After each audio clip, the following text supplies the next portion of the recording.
तेरी मेरी कहानियाँ से सभी अपडेट पाने के लिए बेल आइकन दबाएं। आज की कहानी है कुछ तो शर्म करो। उसने कहा, मौसी जी, मैं देख रहा हूँ मेरी बहन आपकी बहुत सेवा करती है। अब आपको और ज़्यादा झूठ बोलने की ज़रूरत नहीं है। सच सच बताइए। शांति देवी ने कहा, बेटा यह तू क्या बोले जा रहा है। प्रताप ने कहा, आप मुझे अपना बेटा मानती हैं और बेटे से ही अपना दुख छुपा रही हैं। मैं हूँ जो भारत माता की सेवा में लगा हुआ हूँ और एक मेरी बहन जिससे अपनी सास की भी सेवा नहीं होती। माफ़ करना मौसी जी, मैं बहुत शर्मिंदा हूँ। उसने शांति देवी के आगे हाथ जोड़ दिए।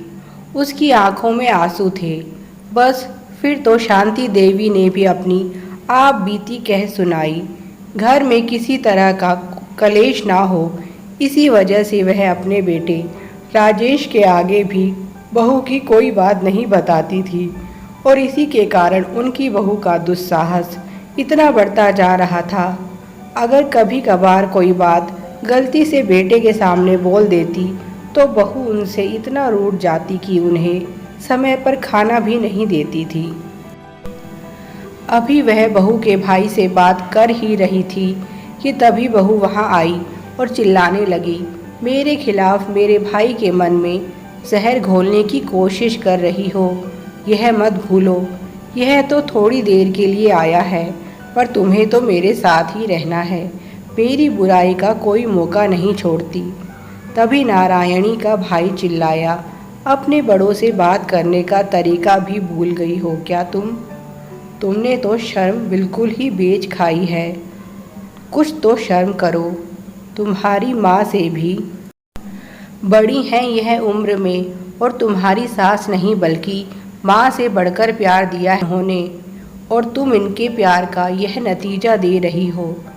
मुझे शर्म आ रही है यह सोचकर कि तुम मेरी बहन हो। तुम्हारी सोच इतनी छोटी कब से हो गई?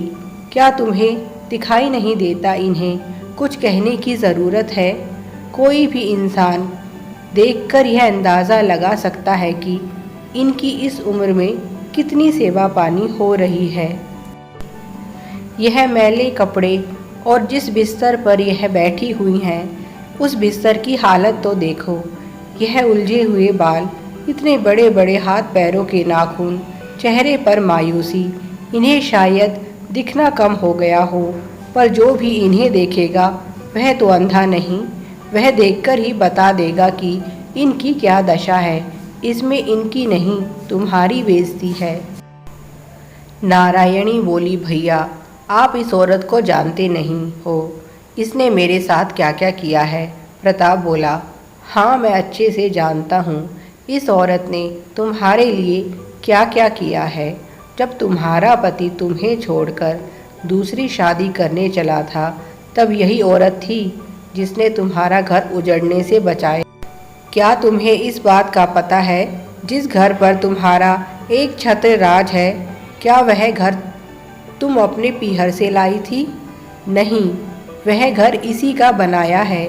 तुम्हारी क्या औकात थी और क्या औकात है तुम्हारे पीहर वालों की? बताओ मुझे।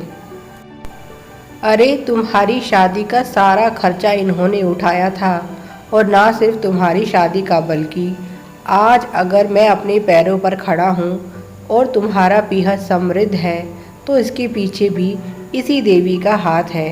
तुम्हारी और राजेश की शादी बचपन में तय हुई थी, पर माँ के गुजर जाने के बाद पिताजी शराब में डूब गए और धीरे धीरे अपना सब कुछ बिक गया।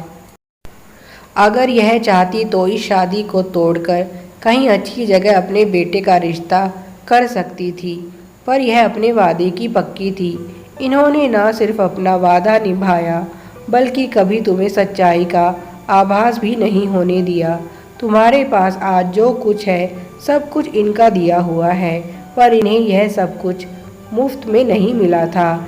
यह सब कुछ इनकी खून पसीने की कमाई है।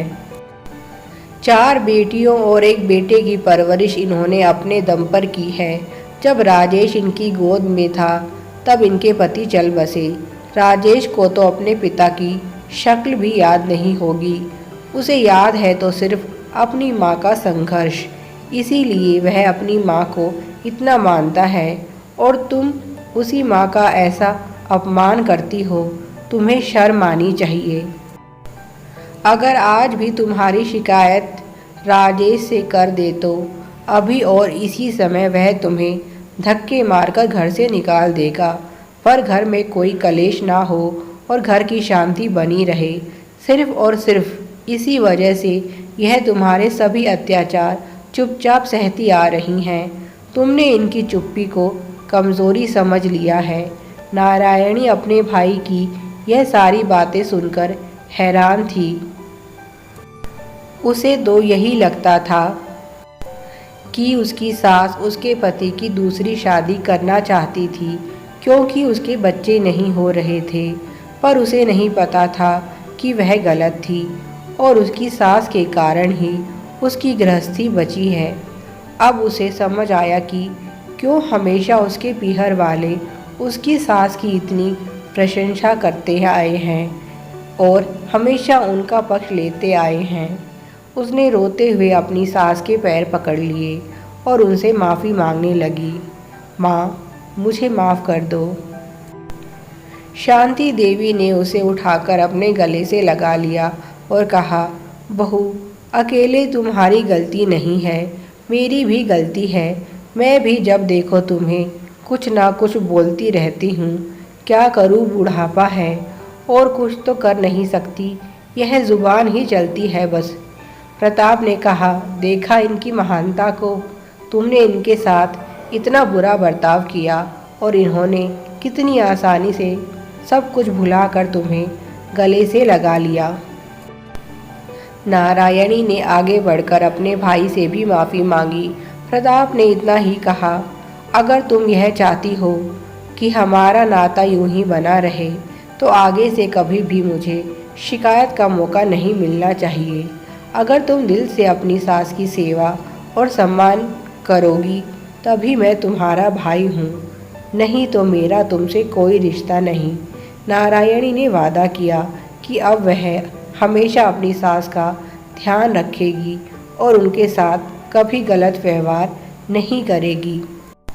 काश सभी लोग इतने समझदार बने और अपने बुज़ुर्गों का इसी तरह से ध्यान रखें और उनका मान सम्मान बनाए रखें जैसे कि प्रताप ने किया। घर के बुज़ुर्ग तो छायादार पेड़ की तरह हैं जिनके पास आकर आपको शीतलता ही मिलती है। इसीलिए अगर कभी क्रोध में कुछ कह भी दें तो उनकी बातों को दिल से ना लगाएं और यथाशक्ति उनकी सेवा करें। Please like, share and subscribe. Thanks for watching.